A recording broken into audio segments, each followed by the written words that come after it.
lần lại linh tế hạ tình thôi ta mang lại khung bê linh muông tình gió linh ý chắc lấy ngân nào cần không chỉ mi tình hiền thì mai lẽ khó ngày ngày sắp đông yên thì em có đã cắn đông phong trì mau tin gió tu lơ bao cần lô mê cuồng ruộng quy xuống tu ní xa xin lẽ sáng nay hervel zel hiani mang min gió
Nhìn nắng nay tu rin min bụi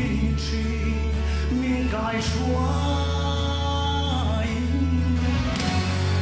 min duyên địa chỉ đủ gió xuân lỡ lắng tuôn dập dáng ôm mà sẽ min nhìn bụi trì đi chân na lấy nắng na cần không chỉ